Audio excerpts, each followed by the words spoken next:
Olá, mais um Memória Manchete, dessa vez com um cara que fez tudo em televisão. Editor, produtor, diretor, pô, Marcos de Cardoso, meu Deus do céu, Marco de Cardoso.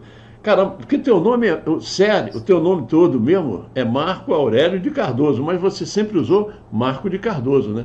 Tudo bem, Marco? Tudo bem, Santoro? Primeiramente, um prazer estar aqui com você, com os... Não sei nem como é que eu chamo hoje em dia, né? Porque essa questão é videocast, internet, né? É videocast. Espectadores, telespectadores, ouvintes, tudo isso, né? Tudo, né? Tudo isso. Tudo. Então, vou usar a audiência. É um prazer estar contigo aqui, com a sua audiência, nesse canal tão legal que você criou aí, Memória Manchete, né? Para preservar, né, a história, a tradição e a cultura dessa que foi uma das maiores escolas de telejornalismo da história do país. Exatamente. Então é um prazer estar aqui contigo e com essa assistência qualificada para bater um papo aí sobre essas reminiscências, digamos assim. Lembrar desse tempo, né, Marco? É muito bom, né, pô? Lembrar da Manchete é muito bom, pô. Manchete foi um lugar fantástico que a gente trabalhou e todo mundo gosta da Manchete. Mas como é que você começou em televisão? Conta aí. Pois é, né? Eu era estudante lá de Faculdade de Comunicação Social, estudante de jornalismo nos anos 80 do século XX, né? Já do século passado, né? E aí eu estava naquela de... Chegando no final da faculdade, já tinha feito alguns estágios e estava procurando trabalho. E eu fazia estágio. A história é muito interessante, né? Eu fazia estágio na Rádio Globo. Eu tive um professor lá, eu estudei na Universidade Gama Filho, onde eu tive um professor, não sei se você chegou a trabalhar com ele, mas é um cara super conhecido, Celso Garcia. Claro, né? Que sim, claro que então, sim. O garoto do placar, né? Que foi narrador esportivo. Isso. Então, o professor Celso Garcia, ele foi meu professor de rádio jornalismo. E ele me levou para fazer estágio na Rádio Globo. Eu estava fazendo estágio na Rádio Globo e eu estava fazendo, me deram uma missão lá de levantar, fazer uma apuração que eles queriam fazer uma entrevista com um cineasta. Eu tinha um colega, um amigo, que também era estudante de jornalismo, não na Gama Filho, em outra faculdade, que ele já tinha feito um trabalho como assistente do Davi Neves, né, do falecido Davi Neves. Davi Neves, sim. Cineasta. Aí eu falei, vou ligar lá para o Marcelo, esse meu amigo, que ele tem o contato do Davi Neves. E vamos lembrar, né? Estamos falando dos anos 80, não tinha WhatsApp, não tinha internet. Você tinha que pegar o telefone fixo e ligar para outro telefone fixo. Aí, para pegar um terceiro telefone fixo. Aí eu liguei lá para o Marcelo, falei, Marcelo, eu estou precisando produzir aqui uma matéria, uma entrevista aqui na Rádio Globo para entrevistar um cineasta. Você tem o telefone do Davi Neves? Ah, não, eu vou te passar. Aí ele me perguntou assim, Marco, você já se inscreveu no processo seletivo do curso Manchete de telejornalismo? Aí eu falei para ele assim, já começou? Ele começou? Acaba amanhã. Amanhã é o último dia. Bom, para resumir a história, Santoro e espectadores aqui, por acaso eu falei com esse meu amigo, ele me deu a dica, no dia seguinte terminava o processo de inscrição. Era só andar 500 metros ali, nem 500 metros, acho que 200 metros, né, da Rádio Globo ali na Rua do Russo. Não, pois mas aí eu fazia estágio à noite, já era meia-noite, então só no dia seguinte mesmo que eu poderia fazer a inscrição. E só situando, o curso Manchete era um processo de estágio. Sim, né? Sim. Assim, a Globo também tinha o curso Globo de telejornalismo. Telejornalismo. E tal. E aí, no dia seguinte, eu fui lá na TV Manchete, me inscrevi, eram 600 candidatos, aí teve uma prova escrita, passei na prova escrita, desses 600, 62 passaram na prova escrita, aí dividiram duas turmas, uma turma para fazer o curso em edição, eu escolhi edição, outra para fazer a reportagem. Aí depois, né, depois de 3, 4 meses, que era um estágio, a gente fazia edição, aprendia, tinha aula prática, aula teórica. Aí teve uma prova final, estágio, E eu falo isso não porque eu me considere melhor que ninguém, mas para dar um alento para quem está nos vendo, por exemplo, que é estudante, ou que tem filho, parente que é estudante. Eu acabei ficando em primeiro lugar. Que legal. E aí fui contratado. Então você vê que é aquela coisa que era para acontecer. Eu nem sabia do curso, liguei para um amigo, por acaso, o cara me avisou na véspera do último dia de inscrição, me inscrevi e acabei passando em primeiro lugar. Depois, com o tempo, alguns outros, o pessoal que passou em segundo, terceiro, quarto, acabaram sendo chamados também. Mas foi assim que eu entrei. Entrei na TV Manchete dessa maneira. Eu que legal. Rádio, né? Mas eu sempre achei que eu fosse trabalhar com mídia impressa, fosse trabalhar em jornal impresso. E nunca na vida trabalhei em jornal impresso. Só trabalhei em mídia eletrônica. Comecei em rádio, depois TV e internet, né? Posteriormente. Claro, claro. Você foi aluno do Aldir Ribeiro? Não, Aldir, né? Não foi. Então você não levou chicotada, porque o Aldir Ribeiro, como os editores, ele tratava todo mundo no chicote. Eu não fui aluno do Aldir, mas trabalhou com o Aldir. Trabalhei com ele. Você sabe, né? O Aldir, o Aldir era o rei do chicote, né? Pô, ele aquela chicotada. O rei do gado, né? Rei do gado, exatamente. Aí você entra na Manchete. Em que ano que você entrou? Qual foi o ano que você entrou, lembra? 89. 89. Exatamente 35 anos. Pô, caramba. Entrei na Manchete em julho, fui contratado em julho de 89. Acabou de fazer 35 anos exatos. Pô, que legal. Eu já tinha saído da Manchete, eu saí em 88, né? Pois não chegamos a trabalhar juntos. Porque eu comecei no início da Manchete, né? E aí começaram a surgir outras propostas, eu resolvi. Porque a gente tem que ir mudando de vida, não tem jeito. Mas você começa como editor na Manchete, né? Depois você passa a ser o quê na Manchete? Porque você ficou de 89 até quando? Eu saí de lá em 98. Foram Caramba! Quase 10 anos, né? Quase no final, né? Quase no final. Pouco antes, eu saí, eu me desliguei da Manchete pouco antes dela virar Rede TV. Ela acabar e se transformar em Rede TV, que foi justamente ali final de 98 para 99 que acontece esse processo. Você escapou da Rede TV. Pois né? Quer dizer, eu falei que eu estudei na Gama Filho, que faliu. Trabalhei na Manchete, que faliu. Daqui a pouco você vai interromper a entrevista e vai falar, vou tirar esse cara daqui. Não, meu, quando você falou, vai acabar. Quando você falou Gama Filho, eu falei, porra, o cara estudou na Gama Filho, acabou. Foi para Manchete, acabou. Ué, eu também, eu trabalhei no Jornal do Brasil, acabou também. Eu trabalhei na Rádio Jornal do Brasil AM, era referência de voz no Brasil, era uma coisa, sabe, trabalhar na Rádio Jornal do Brasil era o máximo para um locutor. A Rádio Jornal do Brasil era, quando eu era estudante, eu te ouvia na Rádio Jornal do Brasil e era assim um modelo para gente, quem queria ser jornalista, era um modelo de jornalismo e tal. Mas outra coisa interessante, né, Santoro, é que as empresas, elas são, a Manchete principalmente, a Gama Filho foi depois, na minha vida, mas as empresas são... Hoje é muito claro isso para mim. A empresa é um organismo vivo. Ela pode morrer. Sim. Entendeu? Se você não cuida, você não alimenta, se você não cuida da saúde, entendeu? Ela morre. E Manchete e Gama Filho são exemplos claros disso, né? O JB, exatamente. O próprio JB também, né? JB também. O JB ainda existe, a JB FM, porque é legal, sabe? Porque ainda dá um sentido de, olha, o século XX ainda está aqui, porque o nosso século XX, Marco, está indo todo embora, verdade, né? Todo verdade. Pô, outro dia morreu Adílio, meu Deus do céu, sabe? Morreu agora, no final de semana, né? Isso, exatamente.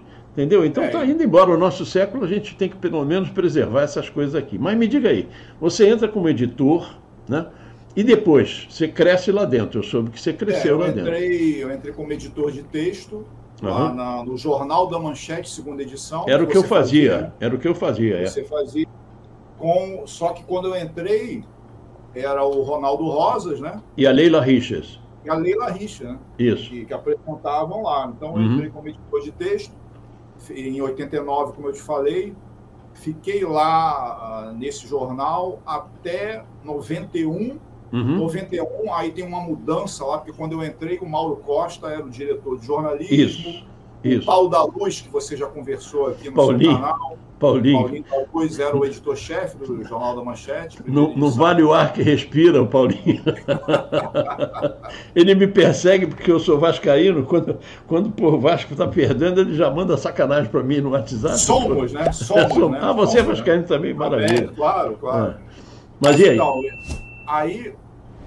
em 91, Mauro Costa sai da Manchete, vai para o SBT. Isso. E entra a Alice Maria. Alice Maria tinha saído da Globo. Uhum.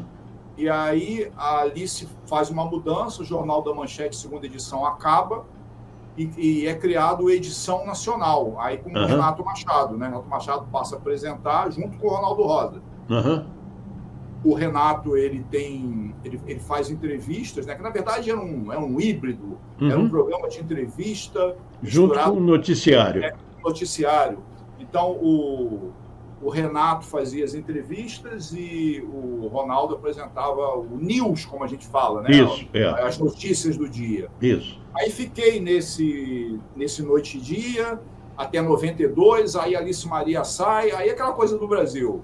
Alice Maria sai, eu nem me lembro quem é que entrou no lugar dela, e aí o que acontece? Volta o Jornal da Manchete, segunda edição. Que foi a retomada da Manchete, né? Ela saiu para a IBF, não foi, né? Saiu para a IBF, aí voltou. Em 92, a Manchete é vendida, entre aspas, para essa empresa IBF. Isso aí, só para situar as pessoas que estão nos assistindo, isso foi no bojo da eleição do Fernando Collor de Mello para presidente. Isso, exatamente, exatamente. Ele é eleito. E aí, eu não vou entrar no detalhe aqui, porque senão a gente vai ficar o programa inteiro aqui, a entrevista inteira falando disso. Mas vamos lá. Aquelas questões políticas do Brasil. Sim. Então, a dívida da Manchete era com o governo, Caixa Econômica, Banco do Brasil. Altíssima, né? Já estava altíssima. E aí, simplesmente, como eu falei, não vou entrar no mérito do porquê, porque isso aí é outro programa, mas o governo simplesmente decidiu não rolar mais a dívida, não dar mais prazo. Não tem mais prazo. Tipo assim, praticamente executou a dívida. Aí o Adolfo Bloch teve que vender lá também, um processo complicado, porque é uma concessão pública, você não pode vender. Como é que você vai vender? Você é concessionário? Então, aquelas coisas do Brasil, que todo mundo já está entendendo o que eu estou querendo dizer. E aí entrou a IBF, assumiu o controle, só que o Fernando Collor caiu, né? Teve o impeachment. Isso. Então, quando o Fernando Collor cai, com impeachment lá em final de 92... Setembro de 92. Exatamente. Aí a IBF simplesmente não me interessa mais, né? Não me interessa mais nessa conjuntura atual do país, não me interessa continuar. E aí parou de pagar salário, nós ficamos 5 meses em greve lá. Meu Deus do céu. Sem receber salário, e aí o Collor caiu, entrou o Itamar Franco fez um arranjo. Deu um gás para a Manchete. E aí retomou o Adolfo Bloch, a família Bloch, retoma a Manchete, uma renegociação da dívida e tal. Sim. Mas eu te diria o seguinte, antes que você me pergunte aí, Santoro, já estava ferida mortalmente. Entendeu? Esse processo de 92, 93 foi assim, sabe? Aquele tiro que feriu mortalmente. Não tinha mais volta. E tanto que 5 anos depois acabou. Fechou de vez. Eu me lembro que eu estava na Globosat e a coisa estava meio bamba, né? Mas quem salvou, eu acho, isso é achismo meu, tá? De tanto que a gente já falou aqui, quem deu uma salvada na Manchete foi a Pantanal, né? Que aí deu aquela levantada. Sim. A Pantanal, porra, sabe? Pantanal foi um pouquinho antes, foi em 90, né? Que realmente... Foi 90, deu aquela levantada. Mas aí vieram outras novelas, entendeu? Que aí deram uma levantada na Manchete, sim. E com transmissão esportiva também boa. Carnaval, que a Manchete apresentava muito. Carnaval, a cobertura era top de linha, né, do Carnaval. A Manchete, pouca gente se lembra também. A Manchete tinha, por exemplo, chegou a ter exclusividade de transmissão de futebol, Campeonato Carioca, sim, por exemplo, sim. O Guga, quando ganhou lá em Roland Garros, foi a Manchete que transmitiu. Ninguém transmitiu, só a Manchete. Me lembro disso. Mas me diga aí, Nessa história toda você vira editor, depois acabou passando por produção ou não? Você não acabou passando por produção ou não? É o que eu falo, né, Santoro? Fazia tudo. Você trabalha, é que nem aquela história. Eu penso assim, todo jornalista, hoje, na nossa época, né, aquela brincadeira, no século passado, que a gente começou, no século passado, já tinha isso. Eu acho que hoje isso está potencializado. É aquela coisa, eu sou repórter, eu sou editor, eu sou pauteiro. Eu acho o seguinte, todo jornalista é repórter, tá? Todo jornalista é repórter. Porque, independente se você é editor de texto, pauteiro, locutor, você vai, em algum momento... Não tem jeito. Apurar. Não tem jeito. Vai exatamente isso. Apurou, é repórter. Então, acho que todo mundo é repórter. Todo jornalista é repórter. E todo jornalista que trabalha em TV é produtor. É produtor. Acaba produzindo a matéria, não tem jeito. Alguma forma, de algum jeito, você vai ter, mesmo que você seja o locutor, você apresenta o telejornal.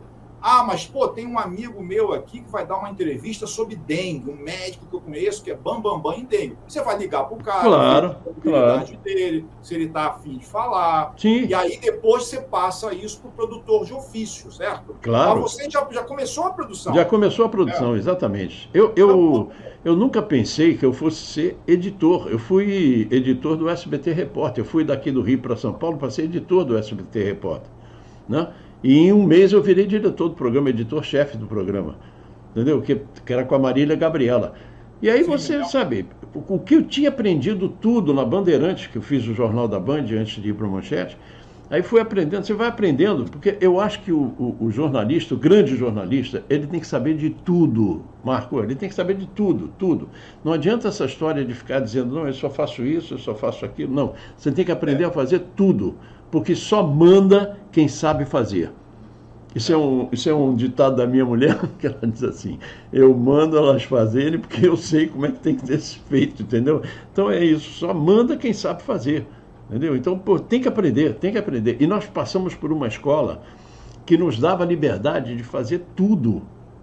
Tudo! Eu me lembro do Nelson Enef, que era o editor-chefe do segunda edição, que eu apresentava, que ele dizia, só não muda deixa aquela passada para outra matéria, ou para alguém para falar e tal.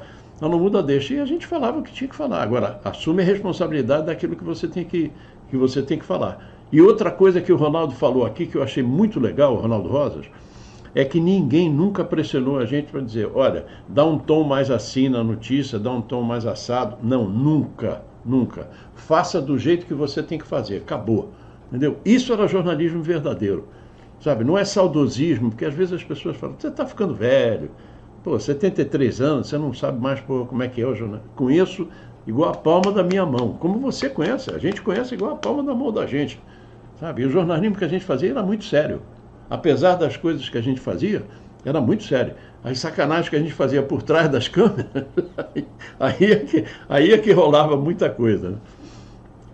Isso aí que você falou, eu concordo totalmente. Eu acho que o jornalismo tem uma premissa que eu aprendi, você também com certeza aprendeu, e eu acho que não mudou. Que é assim, você sempre tem que ouvir as duas partes envolvidas num conflito, né? Uma matéria, uma reportagem, claro. Geralmente vão ter, no mínimo, duas versões. Sim, né? sim. Mas, de qualquer maneira, você ouve os dois. Tem que ouvir as duas, tem que ouvir os dois lados. E o espectador que defina o que ele acredita, o que ele acha, faça a avaliação dele. Agora não. Agora, você ia falar agora, vai, pode dizer. Inclusive, sobre isso ainda, eu também...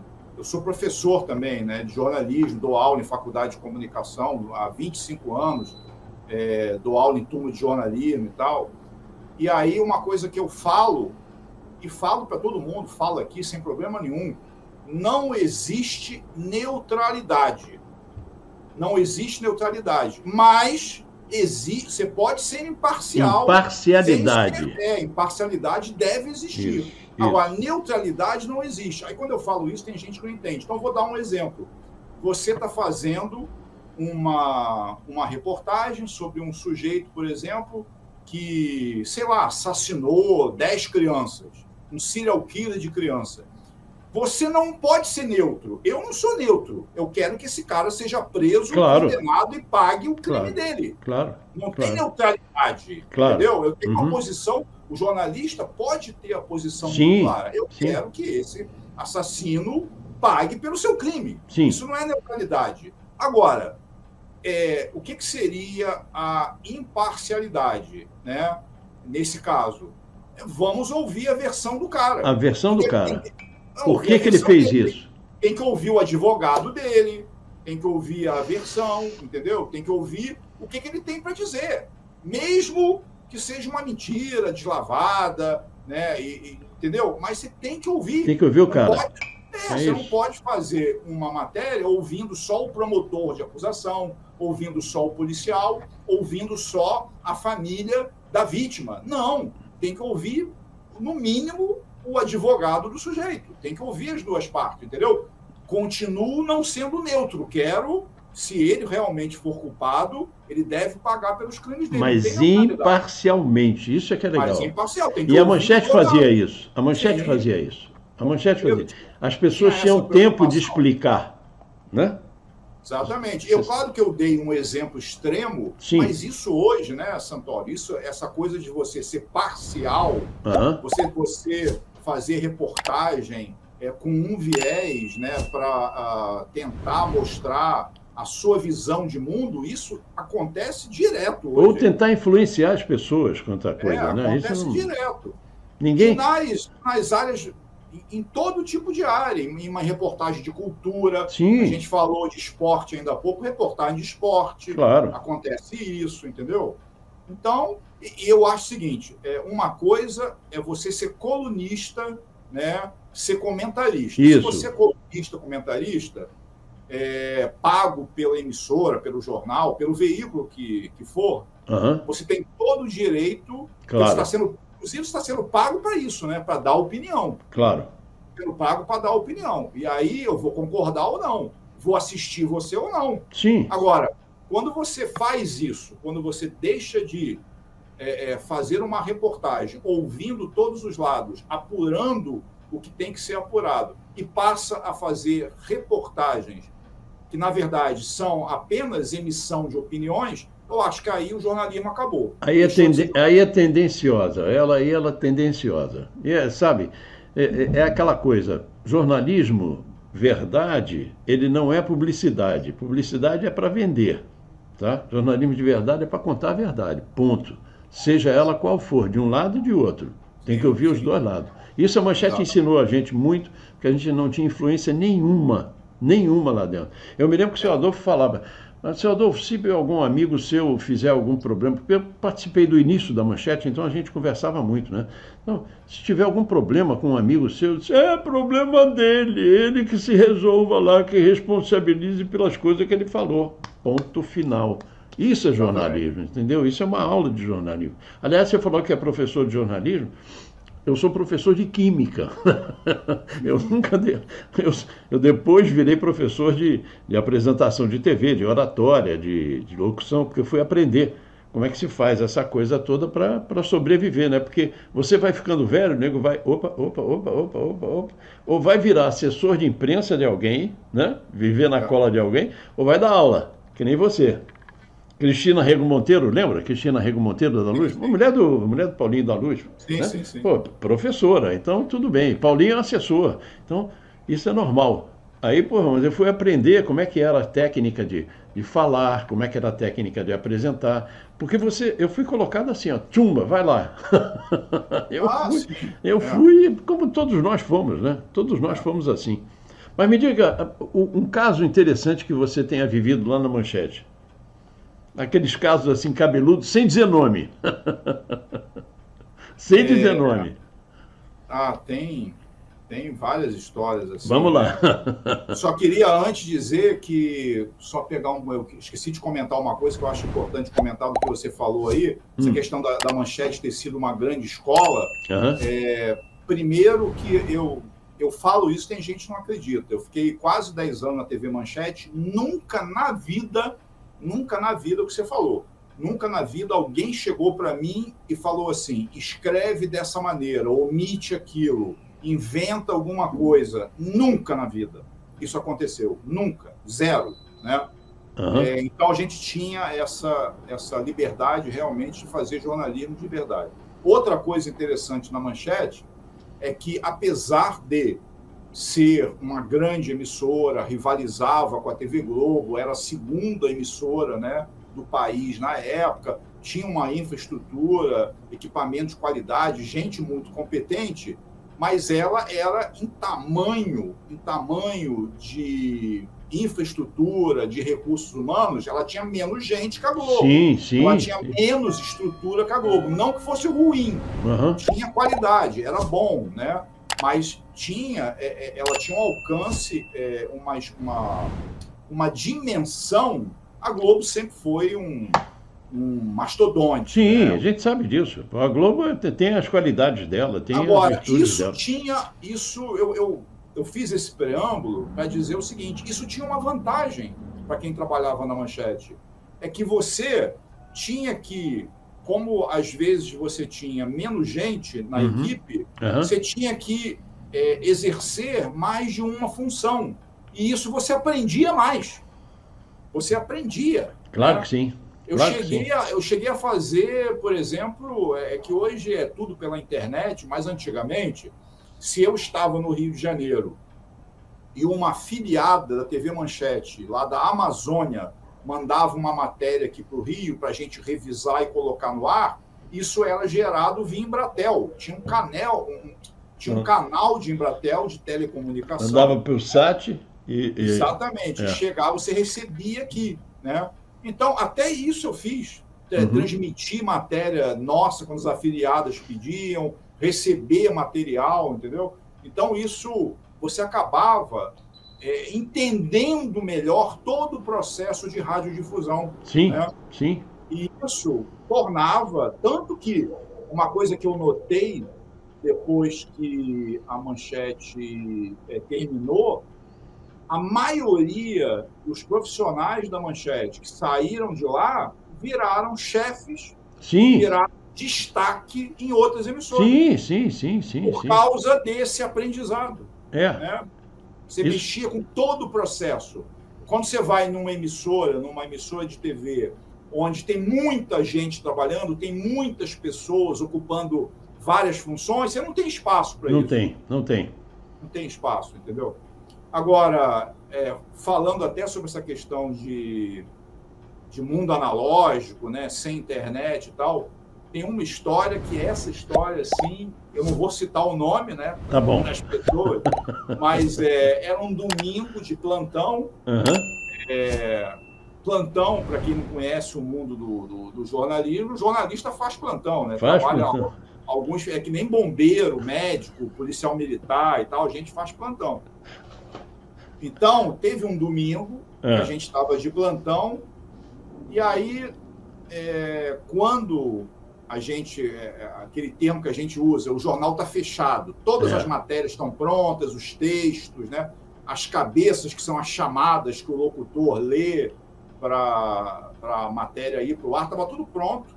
Aí estava eu e mais 2 editores, uma editora e um outro editor de texto. A gente eram 3 pessoas no plantão assistindo o Jornal da Manchete, edição de domingo, e a editora-chefe estava lá no switcher, né? Que, para quem não conhece, switcher onde se comanda o jornal, né? Comanda tecnicamente o jornal. Exatamente, é a central da onde o jornal é exibido ali. É colocado no ar. Então, ela estava lá acompanhando lá o jornal no ar, e a gente estava na redação assistindo o jornal, ao vivo, no monitor de TV. De repente, entra os números da Mega Sena. O locutor leu lá. E a Mega Sena foi sorteada hoje, deu os números. Aí eu virei assim para os editores, eu virei assim, fulano, foi você que escreveu esse texto, essa nota? Aí ele, não. Aí virei para a menina. Foi você? Fulana, foi você que escreveu? Ela falou, não. Por quê? Eu falei, porque não teve sorteio da Mega Sena. A Dataprev estava em greve. Inclusive, eu redigi uma nota, nem sei se a Dataprev ainda existe, mas na época, anos 90, a Dataprev é que fazia a apuração da Mega Sena. Isso. Né? Que era um sistema de informática do governo federal e tal, processamento de dados, né? Realmente não sei se ainda existe. Não sei se era Mega Sena ou se era loteria esportiva, né? Porque domingo era dia de loteria esportiva. Pode ter sido outra loteria. Pode ter sido uma outra loteria, mas era uma loteria de número. Pode ter sido uma loto. Loto, antigamente tinha loto, Era uma loteria, eram os números premiados lá. Aí eu falei, não teve sorteio hoje. Tá em greve, a Dataprev. Eu escrevi esse texto. Aí quando a editora-chefe entrou, aí a gente perguntou, fulano, foi você que escreveu essa nota? Ela, fui eu. A editora-chefe fazendo cagada. Aí eu falei assim, mas tá em greve. Ela, não, mas chegou para mim, cara. Simplesmente, aí é uma cadeia, né, Santoro? É uma cadeia. É que nem a história, como dizem, o avião, quando cai, não é só um fator, né? O avião, para cair, tem que ter uma tempestade, o piloto cochilou, o computador de bordo não funcionou, a turbina explodiu. É uma conjunção de fatores. Simplesmente, alguém em Brasília, que ficava a sede lá da Dataprev, mandou. O cara lá mandou os números da semana passada. O cara se confundiu lá. E não tinha internet, não era o WhatsApp, era Telex.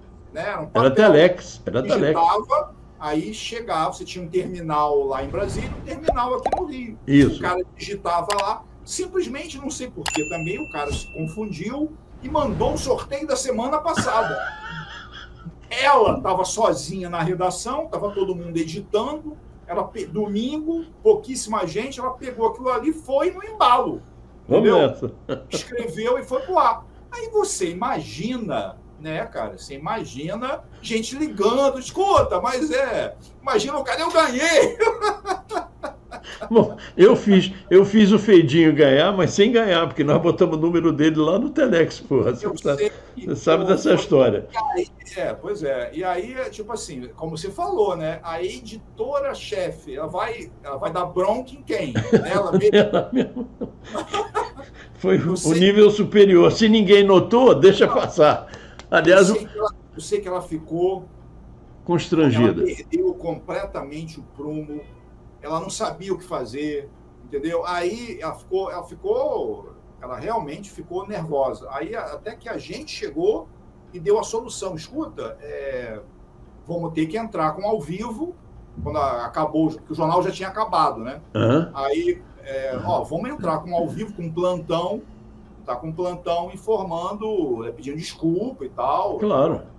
Não teve jeito. Agora você vê, né? O dia em que a Manchete deu a notícia errada do sorteio e tal, aí depois teve que... E aquela história, você tem que ter essa preocupação com o seu telespectador. Claro. Mas falando claramente aqui, é um mico, né? Um mico. Né? Barrigada, né? A gente chama de barrigada.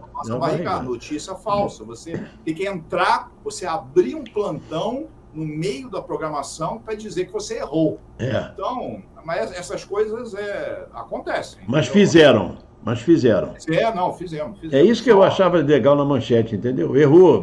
Não, tudo bem, pô, é normal. Acontece. Mas, pô, exato, não. A verdade está em primeiro lugar. Isso aí, muito legal.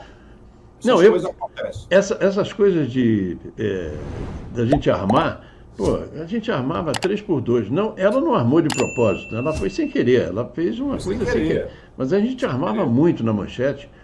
Pô, quantas pessoas a gente mandou procurar caixinha de kill, vai procurar o Color Bar. Não sei se você teve esse bullying hoje chamado, né? Mas estreava o calouro, né? O calouro quando chega... É o trote, né? É o trote que acontece em faculdade, acontece em colégio de ensino médio, entendeu? É o trote, né? Color bar, elas são aquelas barras, né, que aparecem aí na tela que você apareciam, né, quando a TV saía do ar. Hoje nem aparece sai mais. Do ar, né? que você faz o ajuste de cores, né, lá e tal. E aí você chegava um estagiário lá, você tem que procurar a caixa de color bar, né? Eu escapei disso aí. Ah, você escapou? Escapei. Não, eu já era velho. Eu já era velho e não entrei em nenhuma dessa, não, porque eu entrei logo apresentando o jornal. Mas eu vi fazerem. Sim, eu fiz várias. Eu fiz várias. Caixinha de color bar, régua para medir áudio. Você imagina o cara chegar numa papelaria e dizer: só tem uma régua para medir áudio, cara, sai daqui, pô. Sabe, vai embora. Pô, eu me lembro do Mauro Costa. Você trabalhou também com o Mauro Costa? Mauro Costa me contratou lá, me deu uma primeira oportunidade na televisão, foi o Mauro Costa. O Mauro pediu ao boy, você que era um boy dali da redação, falou: lá embaixo, vai lá embaixo, lá no Color Bar, ele já estava há muito tempo lá, tinha virado alguma coisa, pede lá um misto quente e um suco de clitóris. E o cara desce, vai no Color Bar, é a mulher daquele cara mal-humorado que era o dono do Color Bar. Lembra aquele dono do Color Bar que vivia mal-humorado? O Color Bar, para quem não conhece, era um bar que tinha lá do TV Manchete. Exatamente. Eram os portugueses que eram donos do Color Bar lá. Aí vai a mulher e ele fala: a senhora, por favor, meu chefe pediu um misto quente e um suco de clitóris. O quê? Seu filho disso, aquilo. Aí vem o marido: o que é que você quer? Vou te dar uma porrada, não sei de que. Vai, porra, bota o garoto para fora. Aí o garoto volta, pô, a redação inteira cai na gargalhada por causa da história. Aí o Mauro falou para ele: não, tudo bem. Já explicou para ele o que era clitóris. Aí falou para ele: olha, então vai lá embaixo, pega um misto quente para mim e um suco de cupuaçu. Ele falou: não vou não. Você vê que acontece isso, né? A gente faz sempre essas coisas. Mas conta outra aí, outra de furo aí, para a gente relatar para o pessoal. Tem umas coisas assim, teve um dia que é sempre bom lembrar que era outro planeta, né? Então não tinha essa digitalização que tem hoje, né? Hoje você escreve um texto que o locutor vai ler na apresentação lá do telejornal, esse texto vai para um terminal. Vai para o terminal. Você escreve num terminal. E ele vai para o teleprompter dele, dentro do estúdio. Exatamente, ele vai direto lá, tal. Então antigamente era papel. Você escrevia na máquina de escrever, aquilo ia lá para uma esteira. Você primeiro tirava a cópia na Xerox, né? Isso. Aí você tirava a cópia e aí por exemplo, o diretor de TV precisava de uma cópia. Isso. O editor-chefe outra. O locutor outra. Então, o gerador de caracteres outra, o sonoplasta outra, todo mundo. O áudio outro. Então você tinha em uma média umas 10 cópias do script inteiro do telejornal, né? Que são páginas, né? Tudo que as pessoas veem ali aquilo tem um roteirinho ali, tem um script. E nesse dia, simplesmente faltando assim minutos para entrar o telejornal no ar, era o Jornal da Manchete, simplesmente o Xerox pifou. Eita! O Xerox pifou. Cacilda. Então, só deu tempo de tirar uma cópia. Meu Deus do céu. Que foi para o TP e o original ficou na mão do locutor, porque tem que ter, né? Tem que ter, claro. O TP trave. Então, você tinha uma cópia rodando. Quantas vezes travou aquela esteira, que era uma esteira de tanque que passava assim o papel, né? O cara ia botando. Quantas vezes? Exatamente. Então, só que é o seguinte, só para as pessoas entenderem, antigamente, como era todo um processo analógico, você tinha lá o diretor de TV, ele se guiava pelo script. Então, por exemplo, uma matéria lá, um acidente em Copacabana, tá? Matéria tem 1 minuto e 10 segundos. Então, ele está vendo lá o tempo e tem a deixa, né? A deixa. A deixa era a última frase da matéria, né? Então, imagina uma deixa lá e o acidente... Não se sabe as causas do acidente. Imagina uma deixa desse tipo. 1 minuto e 10 e a deixa para o diretor de TV cortar a matéria. Voltar para o apresentador, para ele continuar para uma outra matéria. Agora, sem script, como é que você faz isso? No cheiro. Não, aí a cena são os bastidores da notícia, né? Que nem aquele filme, né? Você lembra? Lembro, claro que sim, claro que sim. Então, na TV Manchete, então, o que se decidiu? Todos os editores vão ficar ao lado do diretor de TV. O editor sabia o tempo e a deixa dele. Claro, claro. Eu editei minhas matérias, eu sei o tempo e a deixa das minhas matérias. Então, entrou minha matéria, eu ia lá para o suíte, ficava ao lado do diretor de TV, informando, agora, deixa tal. Sensacional, sensacional. Só que tem um ponto. Você, infelizmente, a Manchete saiu do ar, mas você se lembra, muita gente aqui vai lembrar, a Manchete, se eu não me engano, ela deve ter sido, hoje é moda, né? Mas a Manchete foi a primeira emissora, se eu não me engano, a mostrar o news. Então vou te mostrar aqui que eu botei no meu livro, o news ficava assim, ó. Aparecia assim, ó. Exatamente. Ele aparecia, porque a gente ficava na bancada da frente, né? E ele aparecia exatamente assim, ó. Então, exatamente. Então, se você puder mostrar aí para eu explicar, enquanto eu... Aqui, ó, vou mostrar isso aqui que estou eu e Jacira apresentando. Então, por exemplo, tá aí o Santoro está mostrando os dois locutores. E lá no fundo... Lucas, e lá no fundo está o switcher, certo? Isso. Então, essa câmera aí está dentro do estúdio, certo? E é o que você está vendo em casa, é o que o telespectador vê em casa. E lá atrás está a equipe. Aí eu te pergunto o seguinte, cara, pode tirar, Santoro, obrigado. Aí eu pergunto para quem está nos vendo, como é que vai fazer isso? Ficar um monte de gente lá no suíte, assim, do lado do locutor, vai chamar atenção pra caramba. Aí a gente tem que ficar abaixado, de joelho, todo mundo de joelho, assim, lá, engatinhando, entendeu? Muito bom. Pra câmera não pegar a gente, entendeu? Claro. Você ia se arrastando, entendeu? Aí cutucava soldado na trincheira, se arrastando, chegava assim, olha, deixa tal, o número tal. Aí saía um, vinha outro, rastejando. Cutucava Toledo, Carlos Chapa, tu colocava para os diretores. Era o Chapa, né?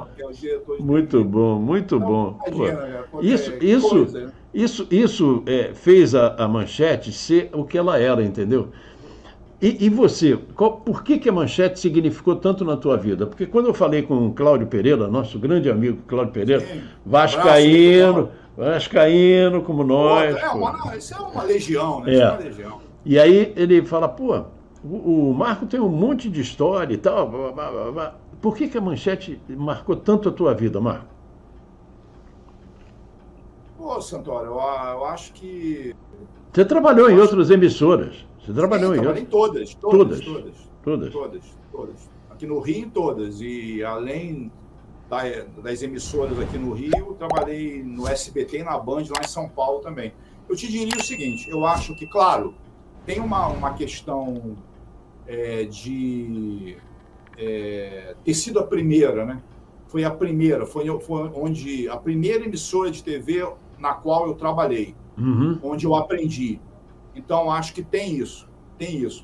E essa questão que a gente já falou, de dar oportunidade de você aprender, você mexer com tudo, você trabalhar com texto, trabalhar com narração, trabalhar com reportagem, entendeu?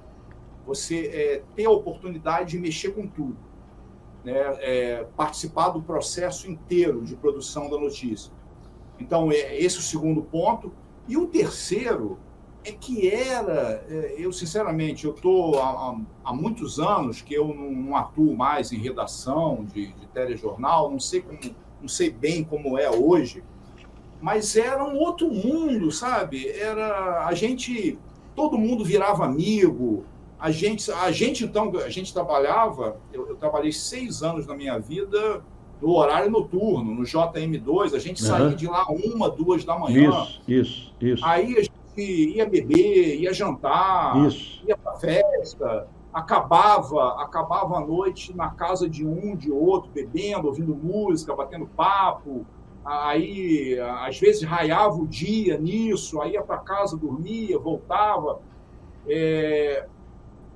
Tinha uma união, né, talvez até por essa questão de hoje, de não ter tecnologia como tem hoje, então você tinha que realmente se ajudar, né? Você tinha uma missão, você não tinha essa facilidade, como a gente está, isso aqui é uma facilidade, né? Claro. Eu estou na minha casa, você na sua, a gente está aqui gravando um programa, gravando uma entrevista. Imagina. Você para fazer isso há 30, 35, 40 anos, você tinha que ter equipamento, deslocamento, não sabe?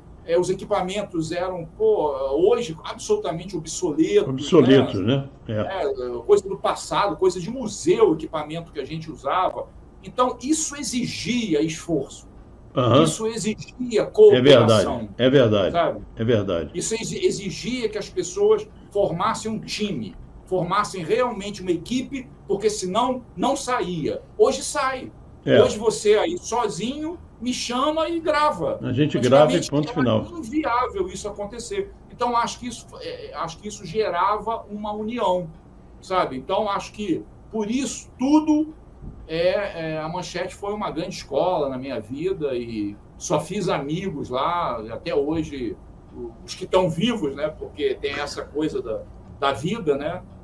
35 anos se passaram. Um monte já subiu. O próprio Mauro Costa, que a gente citou aqui, não está mais entre nós, né? Então, você trabalhou com a Leila Richa. A Leila já... Leila Richa também? Já foi. Faleceu aí há poucos anos e tal. Mas então, a Manchete, ela tinha essa coisa da gente formar amigos, né? Que a gente se encontra até hoje. Até hoje a gente fala, tem um grupo no Facebook, sabe? Conversa com um, conversa com o outro. Porque... a Manchete tinha isso, a gente tinha que se virar e fazer do jeito que tinha que ser. Essa sempre foi a minha visão. E nós tínhamos a tal da liberdade. Isso é que eu acho legal na Manchete. Eu nunca trabalhei numa empresa que tivesse tanta liberdade. Eu trabalhei no SBT e a gente tinha uma liberdade também. Mas não tanta, mas também tinha. Eu trabalhei na Globosat, onde eu não tinha liberdade, né? Trabalhei no JB, onde eu tinha liberdade, mas assumisse as minhas responsabilidades, entendeu? E outras rádios que eu trabalhei também. Mas aí eu era só locutor noticiarista, mas na JB eu era apresentador. Ô Marco, o que você deixa para os teus alunos? Você dá aula onde hoje? Hoje em dia, eu não estou ligado a nenhuma universidade. Eu faço, de vez em quando, uns trabalhos esporádicos com algumas universidades EAD, mas eu tenho, tenho cursos meus na área de comunicação, na área de jornalismo, curso de roteiro, na área de audiovisual. Então, eu vou pedir aí, tomar a liberdade de deixar meu Instagram. Claro que sim. Que eu sempre anuncio meus cursos lá no Instagram. Então, quem quiser me seguir é MA Cardoso, né? Arroba primeiro, né? Arroba MA Cardoso. MA Cardoso.66, tá? É meu Instagram. Então, eu estou sempre anunciando lá cursos lá. Eu também sou pesquisador na área de história militar, entendeu? Dou palestra nessa área, tem alguns projetos de documentário que eu estou tocando e tal. Legal. E deve ficar pronto um documentário aí sobre esse tema para o ano que vem. Eu estou fazendo a pesquisa. Então, peço aí... o editor, o Marcos Carvalho, vai colocar. Arroba Maravilha. MA Cardoso.66. Isso, .66, o Instagram. Tá. Aí tá todas as minhas atividades, curso, pesquisa, quem tudo que eu faço. Quem quiser fazer curso com o Marco, que sabe tudo de jornalismo, vai fazer uma grande escolha, porque é o que eu falo, que eu brinco, né? Se você gostou da minha entrevista, indica meu Instagram para os seus amigos. Se você não gostou, indica para os inimigos. Também. Eu, de qualquer maneira, vou te mandar o link, quando estiver pronta a entrevista, quando for ao ar, vou te mandar o link, aí você manda para os seus amigos, manda para os inimigos também. Exatamente. Para os inimigos também. Ele está aparecendo lá. Isso. Divulgar essa memória Manchete tem que continuar, né? E esse pessoal que está vendo a gente, não esqueça, se não está inscrito, por favor, vai lá, se inscreve, curta, compartilha, a gente precisa disso. Porque o Marco, eu não tenho patrocínio, a gente não tem patrocínio, a gente faz porque gosta de fazer, entendeu? Para Exatamente. não deixar de fazer, isso é que é o mais importante. É Marco, isso aí.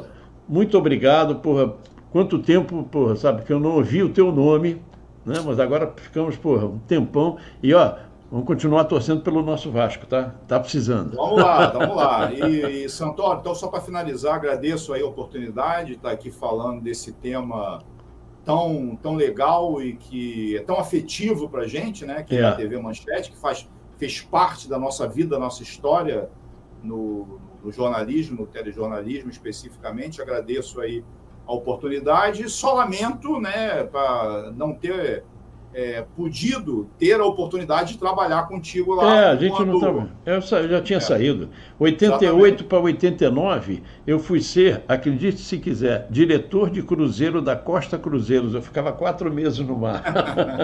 Ganhava mal, para não dizer o contrário, rapaz, ganhava mal para burro. Aí depois fiz a campanha do Aureliano Chaves. Lembra aquela campanha? Foi a primeira campanha presidencial. Lembro. Aí depois eu fui para. Aí depois eu fui para a Globosat, aí fiquei na Globosat até 94, depois fui para Estácio, aí depois da Estácio fui para São Paulo, aí quando voltei para o Rio, fui dar aula. Ó, tá vendo? Ou assessoria ou dar aula, não tem jeito, o jornalista fica assim. Valeu então, querido, um abraço.